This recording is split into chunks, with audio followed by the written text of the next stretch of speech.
Yes, people, welcome back to another episode of the Hoops Hustle podcast. As always, it's your boy JB. It's your boy KJ, and there's been a lot happening in the NBA these past couple of weeks. Man, oh man, we're back. Both the East and the West has had some surprises. Game 7s here and there, some big-time players. What's your thoughts? Man, we have to start with the Western Conference. Oh, we're going to go sure. straight to the defending champs being knocked out of the playoffs by the up-and-coming. Should we call them up-and-coming? Because they're still quite young. Yeah, still rising. But boy, Ant-Man is here, man. Ant-Man is here and the Timberwolves are here, man. That defense is serious. So as you guys obviously already know, the Timberwolves have beaten the Denver Nuggets on their home floor in a Game 7. 3 times they beat them on their home floor as well. Because they won Game 1, 2. Game 1, 2. Game 2, that defense was locked down. Without Rudy Gobert, they showed me some depth in their team. 100%. So let me ask you, did you expect them to win, I should say?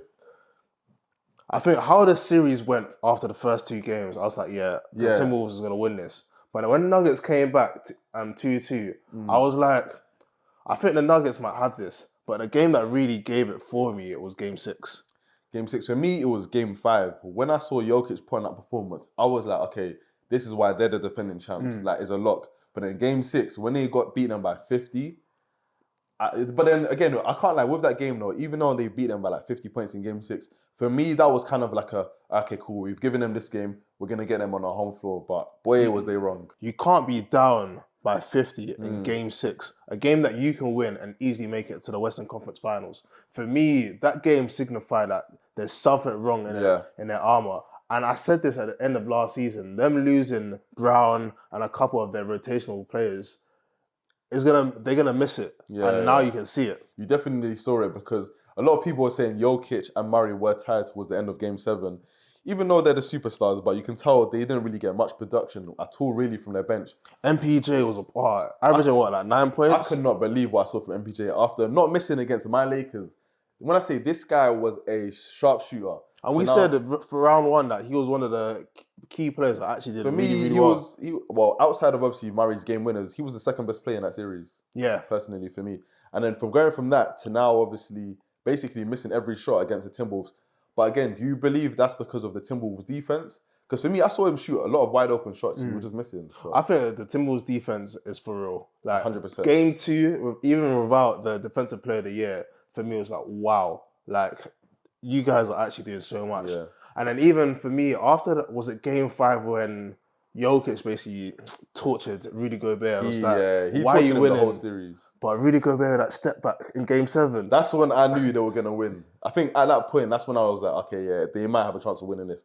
But to be honest, to be down by 20 points in a Game 7 on the road, to be able to come back, I mean, that kind of performance, I feel like that's the kind of performance that gives you the confidence to feel like, okay, cool, we can actually win this now. Definitely a confidence booster, and I feel like you will see moving into the Western Conference Finals, you're going to see the whole team around Ant-Man be very confident. Even Rudy Gobert, for me, like, I feel like that game against Jokic where Jokic basically tortured him, he was like, you know what? I'm actually Defensive Player of the Year. And he actually held his own the remaining games. The second half, in the second half, especially in Game 7. But I also have to shout to Karl Anthony Towns. Ooh. He was massive in Game 7. With Anthony Edwards struggling, obviously getting his shot off, it was Karl Anthony Towns and Jaden McDaniels who were hitting some big buckets for the Timberwolves. I think you have to give it to Cat because he's someone that was the face of that franchise. And then Ant-Man came in and you know what? He said, you know what? You can lead, and took the step back. And I think it takes someone with courage, takes someone that is a man enough to be able to be like, you know what? I know I'm good, but this man can take us to the take 100%. Us there. Because you can tell, like, by his personality, he's more of like a B kind of personality. But to be able to actually say that, okay, cool, I was the franchise, now this is your franchise. I mean, credit to them, man, because now they're in the Western Conference Finals. And another thing about Ant-Man that really, why you have to sing his praises, is if you look at Rudy Gobert when it was with Donovan Mitchell, you can tell there was some kind of rift. But Rudy Gobert seems to fit in. And whenever you hear Ant-Man talking about his teammates, he talks about each one of them highly. Rudy Gobert, Kat, Naz Reid, and the whole lot. So for me, it's like he's a leader that leads within. Like you saw in Game 7, it's like, you know what, I ain't hitting my shots, but you know what, I'm going to get the open man open. And for me, that shows sign for someone that's 22. Like a lot of maturity, man. 100%. Shout out to Naz Reid as well. I forgot about him. He was massive in like the last 5 minutes of that game. With Karl Anthony Towns in foul trouble, It was Naj Reid who came in, gave them a solid presence. I mean, he's the sixth man of the year for a reason. Hey, shout out to the Timberwolves, man. That's a big, big time win. Obviously, as a Lakers fan, I'm not going to say I enjoyed it, but I was happy to see the Nuggets obviously get eliminated. I was shocked. I think I was shocked going 3-2 up. Yes, that's when I was shocked. Yeah. I thought the series was done. Yeah. When they went up 3-2. 3-2 up, and then also being up 20 in Game 7. I still can't believe they came back 20 points, man. That's just impressive, man. That's impressive. I think it shows the hunger and the youthfulness in that whole team. Yeah, 100%. But that wasn't the only Game 7 of the night. We also had another one in the Eastern Conference. Knicks versus Pacers. Man, what did you make of that game? You know what? Before that game, I told you, Knicks have got this, but they're going to lose against the Celtics. I was surprised. I was, man. But do you know what? The injuries just killed him. The injuries just killed him. Because OG Anunoby, he played like 3 to 4 minutes. Yeah. And you can see him hobbling. Yeah, and the thing is, he hit 2 shots easy, but you can tell he wasn't able to get to his spots. And the way he was hobbling, he was basically done. Hats off to him for actually trying to make an effort, unlike Jared Allen and the Cavs. But for me, it's like, the Knicks injuries, cause I felt like they could have gone to the finals. Potentially, I feel like they would have given Boston a much harder chance than the Pacers. Injuries definitely was not on their side this year, and which gives me some good questions for them going into the preseason. It is a tough one, to be honest, because obviously a lot of people look at Coach Tibbs, him playing them all those minutes. Do you feel like that has an effect on the injuries? Because to be honest, no. A lot of the injuries were kind of like freak accidents. I feel like if you think about it, the only reason why the players were playing those many minutes is because Tibbs lost so many players before. Yeah. Think about it. He lost Mitchell, lost Randall, OG was out. So you have to play Josh Hart 41, 46 minutes. You didn't trust him. Game after game after game. But do you know what, man? It actually helped them, especially in that Sixers series, because times when they went to overtime where the Sixers looked dead, the Knicks were just still running up and down the floor, getting every offensive rebound. So it does have obviously a good factor. And obviously some people can say a negative factor as well. But the Pacers, in that game, they hit a playoff record 67% from the field. Wow. They did not miss at all. Like, that's the thing with the Pacers, which some people may say could give them a chance against the Celtics. Their offense is so fast-paced, they get up a lot of threes as well. And if they're hitting... Them trading for Pascal Siakam mid-season made a lot of sense. Because looking at them in the in-season tournament finals against the Lakers, you can see that they were missing a player that can get their own bucket, a player that can score off the dribble, make other teammates better. And I feel like Pascal Siakam was a good choice. And then Tyrese, for me, Tyrese has got to step up in the Eastern Conference Finals. Yeah, he does. He needs to shoot the ball more. I'm not trying to see 8 shots, 9 shots. What I saw from him in Game 7, came out aggressive early, 14 points in the first quarter. That's the kind of Tyrese we need to see if the Pacers have any chance of winning. But what you were saying about Pascal Siakam was obviously big as well. To be able to get someone like that who's been there, he's been in the NBA Finals, he's gone up against the Golden State Warriors and obviously overcame them. So to be able to have that calming presence, because in the Game 7, he was at the one early making the shots. It seems like he wasn't afraid of that moment. So that's definitely a big, big trade for them. But let me ask you, obviously we can talk about the Celtics beating the Cleveland Cavaliers, but again, man, the Cavs had no one basically to the end of that. I feel like the Celtics and the Cavs, the writing was on the wall from the very beginning, Game 1. Even though Donovan Mitchell was fit then, I was like, all right, cool. They'll probably still win game, which they did. But then after that, Donovan Mitchell was out. The moment he was out, I knew, that was it. It was Celtics. a wrap, man. Yeah, it was a wrap. They had an easy round in the first round. No Jimmy Butler, the Miami Heat. Easy round in the second round. So like now the pressure is mounting up on the Celtics. And even though going into the season, I had them as my probably favourites to win it all, which I still potentially do, they haven't been tested. They haven't. But the thing is, people say they haven't been tested. This is a team that has gone through wars. It's not like they haven't been tested at all. It's not like a young team, like let's say the OKC Thunder, who are a young team, they've never been tested. Listen, they've been in the Eastern Conference Finals like 5 times. They know what to do.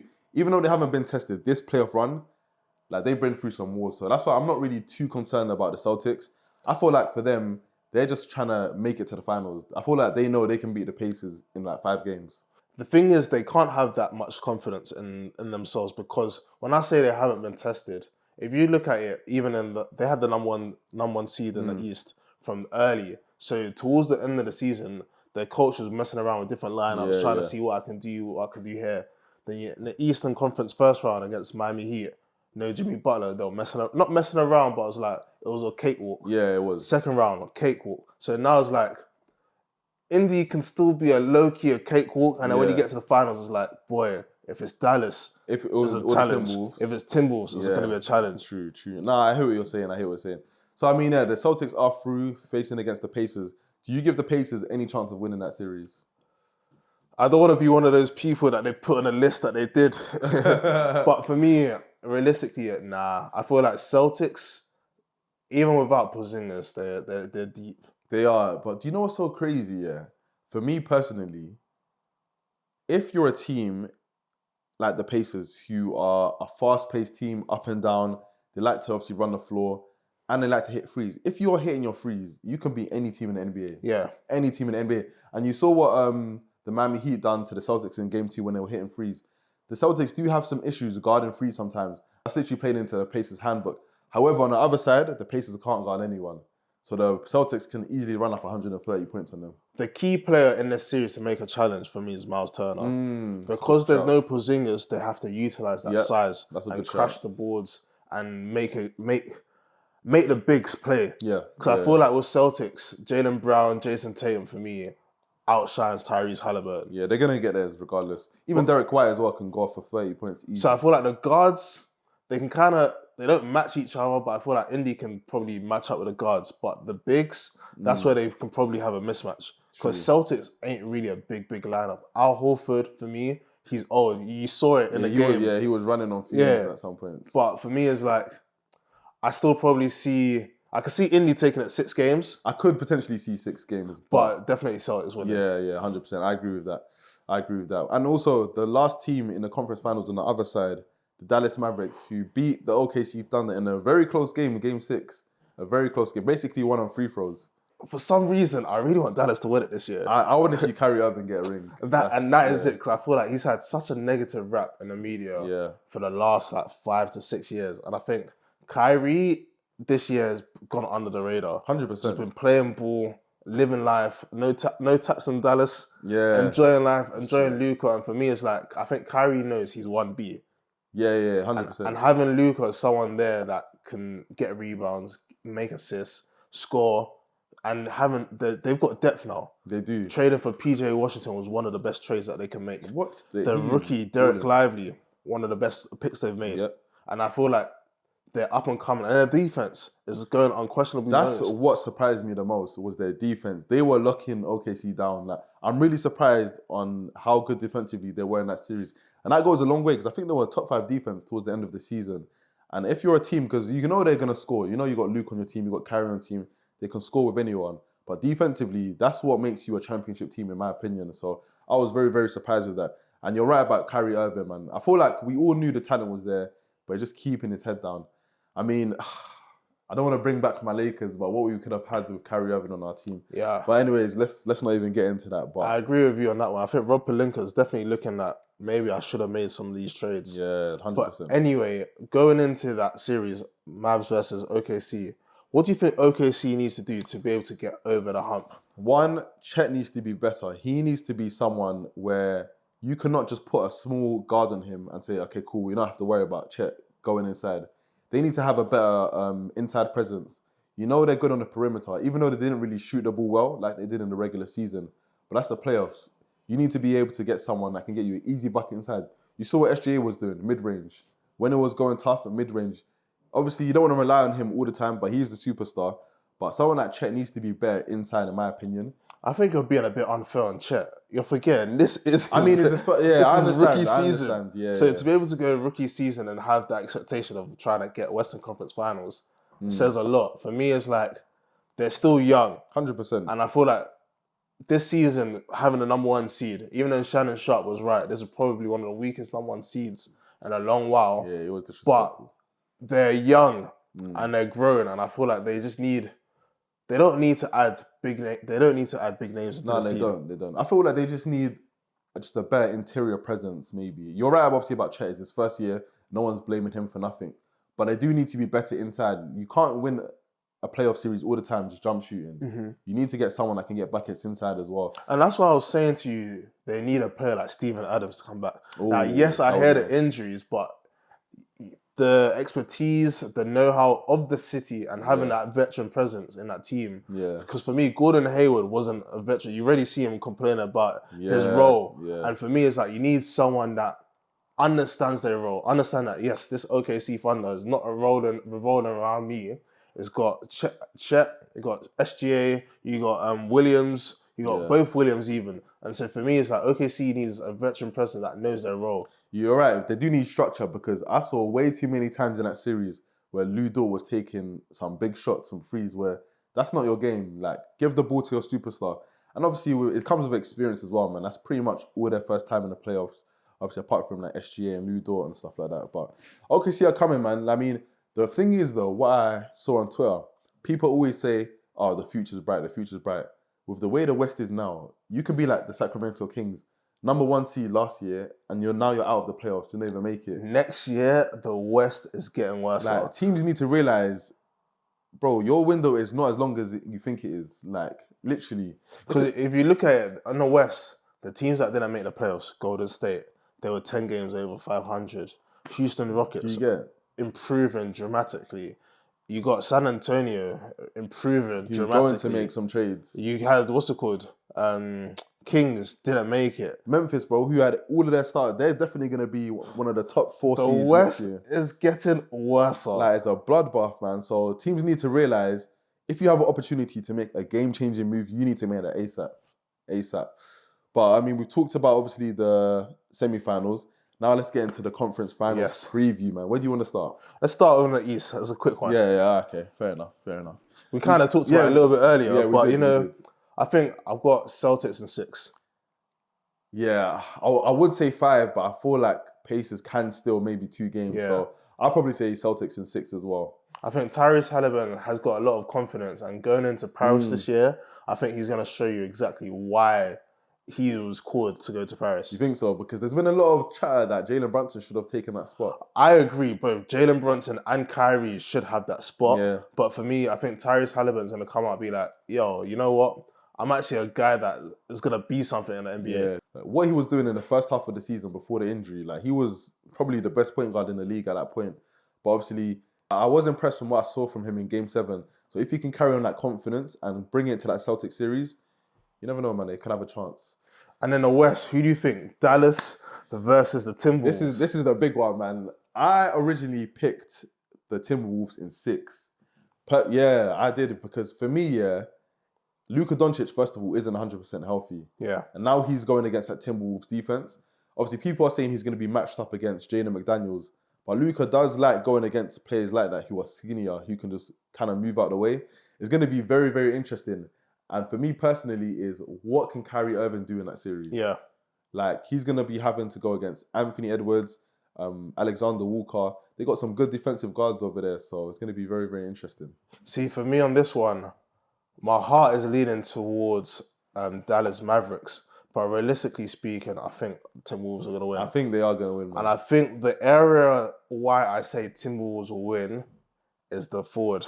I feel like they've got Kat, they've got Naz Reid. Even Rudy Gobert, for me, Derek Lively's a rookie. I don't think he's got the size or the body to match up. And I think if Kat needs to do what he did in the previous round, take advantage of the mismatch. If a small person's on you, bully him. If a big person's on him, stretch him out. And I feel like that is where the mismatch is. Because for me, the guard play between the Timberwolves and the Mavs definitely got better guards. Yeah, 100%. But Ant-Man makes up for it. Yeah. Conley Jr. makes up for it a little bit. True. So for me, it's like, I think the bigs is where it's going to determine. Do you know what? Yeah, I saw something recently, and it's a very interesting point. Rudy Gobert could potentially get played out of this series, because with Rudy Gobert, he was very effective against the Nuggets, even though he was getting abused by Jokic.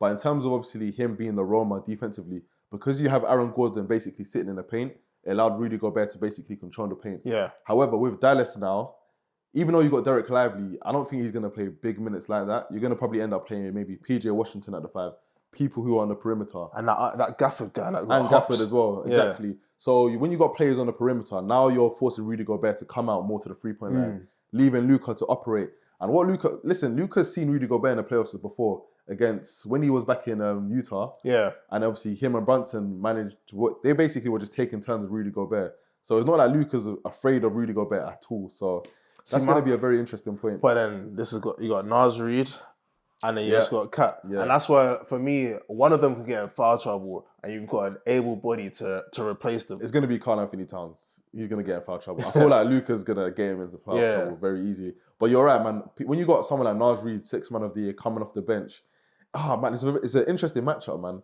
I was leaning the Wolves in 6, but Dallas can do some things to offset that. I think it will be definitely a 7-game series. I would love for a 7-game series. I'm edging towards Timberwolves in 7. That's my head saying that. My heart is saying I want Kyrie. I really, for some reason, I like Jason Tatum, but I really want Kyrie to win another ring. Because Jason Tatum still got years ahead. Yeah. But for me, Kyrie, if he wins another one, it silences a lot of critics. A lot of critics, man. I would love to see Kyrie get a ring, man. But to be honest, I'm not really fussed, apart from the Celtics, I'm not really fussed if any other team wins. Like, if the Wolves win, I wouldn't really be mad at that as well. But again, I do want to see Kyrie Irving win that ring. But Anthony Edwards, we need to talk about it. And Luka Doncic. We basically now have 4 players, Tatum, Halliburton, Luka, and Ant, who are basically 27 or 26 and under. Yeah. We're now ushering a new era in the league now with the more younger players. One of them has a chance to really solidify their face of the league status. Yeah, status, man. It's really up for grabs at the moment. I wouldn't really say Tyrese Halliburton, but, but Tatum and Luka is really up for the grabs. And who do you see taking that, man?